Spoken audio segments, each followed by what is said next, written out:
So we're wearing a Purim hat today because today is Purim and we're in the middle of the Purim meal. And we've learned the higher unity. We've learned the summary of the higher unity. Of course, it's important to learn the details. Come listen to this. He's making a little Purim speech. Unless you're in a rush. I'm sorry. Go ahead, Rabbi Chryek. I'm sorry. Yeah, we've learned the summary from all the chapters, from chapter 10 to chapter 32.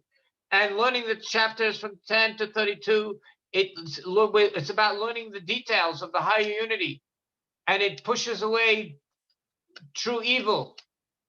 In fact, the evil doesn't even want to argue with this. It agrees with this. There's no argument. We agree. We have a common ground in these ideas. And today we learned the summary because after you learn the details, we get lost in the details. We need to go back into the holistic picture. We need to summarize the fact that the creation, everything in this world, it's not that we have a God that's like somewhere in the sky. Every intricate detail of this world, what happens in this world comes from the energies of the celestial bodies. Whatever the way the inanimate, the plants grow, the animals, the people, the way they behave. Of course, we have freedom of choice when it comes to our commandments, but everything else, the way we behave is intimately connected with the energy from the celestial bodies. We're affected by it. That's why our glands, when we say lunatics, Luna is moon. People that are affected on full moons, they get affected by the moon. Right? We're very much affected by what happens in the celestial bodies. But these celestial bodies are very much affected by what happens in the world of Atzilus. In the fire and the spiritual fire and water, which is the kindness and strictness. And that really comes from the external emotions of the world of Atzilus, which is like a small map, like it's a baby face compared to the world of Arachanpin. Arachanpin is like the father, like the difference between a little kid and a father, like the difference between a globe and the real thing. And there's something even greater, which is the grandfather, which is the original concept of man. When a playwright writes a script, he first has an idea. I'm going to create a character which is going to express me. That's Adam Kadmon, the original man. But then says, well, I need to write a storyline. So that's the storyline of Arachanpin. And then let's get it done. We need to actually get the script done. That's the world of Atzilus. It's like a little map, like a little kid compared to a father, and then a father of 70 years old.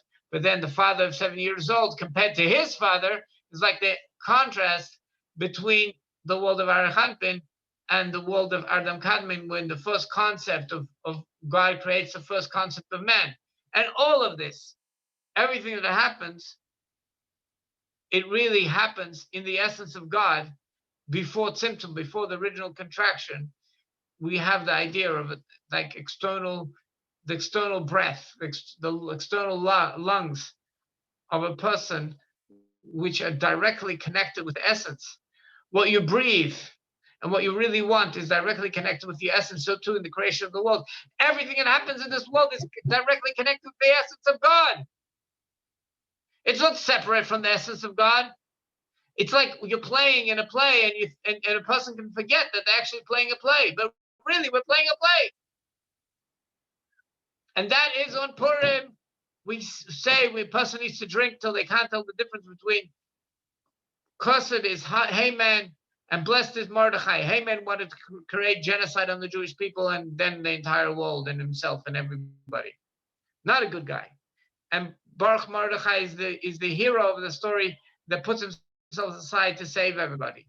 Mordechai. And what does it mean to drink that you can't tell the difference? Because even when we see the bad, we realize that behind that there's a good purpose. The only reason why bad exists is in order to create a contrast so we can appreciate the good. And by good, we're going to define the good. It means the things that God asked for in the Bible. Like he asked, don't kill, don't murder, don't steal. He asked for those things. If you're having a relationship with somebody and you do exactly the opposite of what he asked for, it's not much of a relationship, it's a dysfunction. So obviously, when we're speaking about divinity, we're speaking about doing those things that he asked for clearly in the Bible. He doesn't like when people steal. He doesn't like when people murder. He doesn't like that. He doesn't like immorality. He doesn't like taking advantage of people. He wants fair trade where people trade things of value with each other, not taking advantage, but they actually work hard from both sides in order to trade something. That's what he likes. That's what God likes. And that's what good is. Good is doing those good things with the right intent.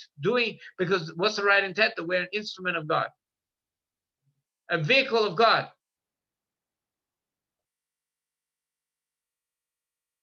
And when we're a vehicle of God, we're actually a vehicle of ourselves, of the essence, of our own essence. What we do is just like a little map compared to the real thing, which is in our heart.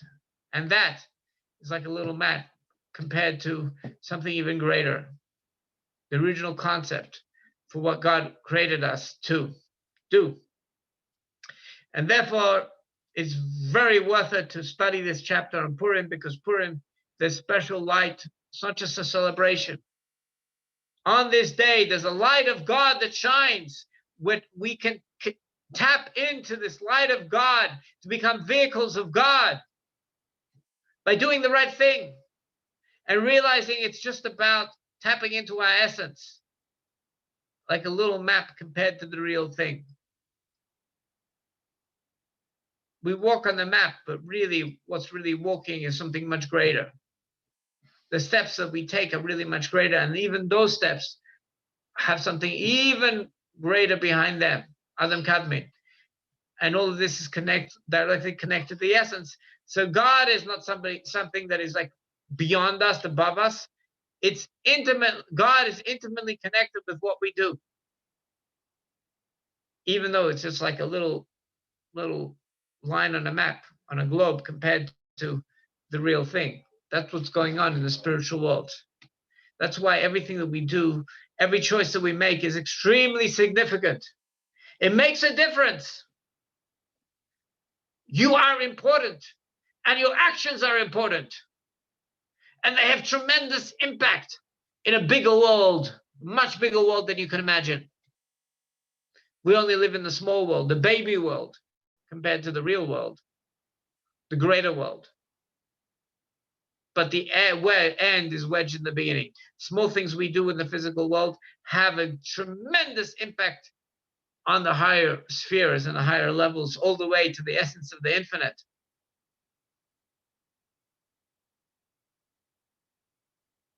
So with this, we prepare and take upon ourselves to further study in God's oneness. We're going to start studying the interface between the high unity and the lower unity next week. And this week is definitely a summary chapter where we summarize everything. Good Yom Tov. Have a good day. Thank you, Rabbi Chryek, for those amazing words of inspiration. Yeah. May we all experience the revelation of the godly light on this holy day of Purim, and they will see the agreement of the entire world to God's glory and God's rulership when he brings every human being to the greatest heights. Amen. In this, what you're saying, it's a small world, but as small as it is, it's still God's ultimate intention is in this world, which is the lowest of all possible worlds. It's really what God's intention is, and we should merit to see it fulfilled right now with the coming of Mashiach. L'chaim and good Yom Tov. L'chaim, good Yom Tov, good Yom Tov.